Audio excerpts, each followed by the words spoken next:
Hi, good morning. I'm a bit late today because I was on a Zoom call with Exxon regarding their capex outlook. Kathy Mickles, the CFO, was clarifying at least what they announced last week, which was somewhat of an increase against expectations to 2023 capex, but also an extension of their capex range through 2027. And there's nothing terribly concerning about any of it. Kathy's actually very impressive for a couple of reasons. One of the main ones being that she was an external hire into Exxon at a very senior level, which really I haven't seen in 25 years of covering Exxon an appointment like that. And it was very much part of, as was this Zoom call, a real transformation in Exxon's communications with the street, which 5 years ago I was super critical of. I felt the company had to communicate better with the street because the strategy was going wrong. Now they seem to have both the strategy right and they certainly have the communication right. And Kathy, who came in from Diageo, is impressive, does a good job.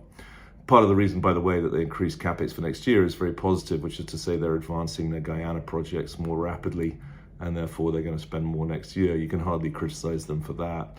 So Exxon's in good shape. Anyway, that's why I'm late doing the weekly outlook. This kind of is the last week of the year because actually next week, although it's a full market week, that is to say the holiday this year in the market is not this week, not next week, but Monday the 26th of December, Boxing Day.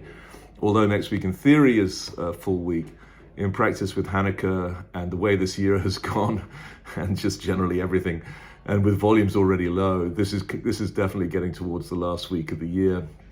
And we've got obviously two major announcements, which will be CPI tomorrow and the Fed on Wednesday, to probably cause quite a lot of action in a low volume market. So those will be kind of the last two big things of the year.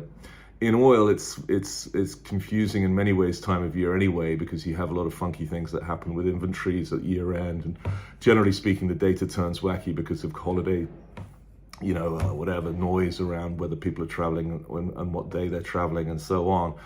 But the bottom line is that we also have some crazy things happening. Today's latest crazy thing, which is part of a theme, quite frankly, with California energy policy being so completely failed, in my opinion, is their nat gas prices have gone absolutely nuts there because they have hardly any import sources and almost no local production. So you've got a crazy situation in California, which is less relevant to oil markets in general because California tends to be an island market. But what we do have is a total shocker, which is the Keystone pipeline being down in Kansas and south of Kansas, which is really intriguing from the point of view of what it will do to Cushing inventories and what it will do to Gulf Coast oil markets, which, as I said, already get kind of crazy at this time of year. So watch out for that one. Apart from that, we've got, freezing weather in Europe, which is, part of the ongoing theme as well to worry about. And it's getting cold here in New York. One thing we've had is obviously weak oil prices, but we've argued in our note yesterday that if you look at the pattern of what happened in a similar tape in 2018 with the taper tantrum, oil prices fell hard from September into year end and then bottomed around that Fed announcement and then ran hard in line with seasonal norms from January through May of that year into driving season. And that's exactly what our call is for next year for 2023. So while we've been early with the bull call on getting long oils, in fact, we got buried and had to back off. What we're saying is, get ready, start your engines for January. And further to that, I'll do my usual refining conference on the first working day of the year, which the joke always was, particularly with Joe Gorder, the CEO of Valero, that every year we did the conference, it would be, oh my goodness, we're all, it's the end of the world for refining, and it was always the best time to buy the refiners. So essentially, having been early on the bull call, we are liking oil starting in January into driving season. With all this noise, and I've only mentioned a few of the things, there's more mentioned in my note yesterday, I think it was very hard for OPEC and the Saudis to do what they want to do, which we believe in the case of the Saudis is to defend 100.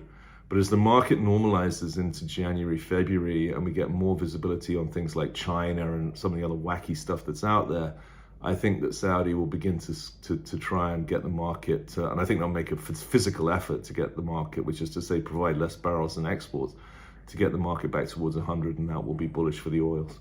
Okay, that's the outlook. Good luck with everything.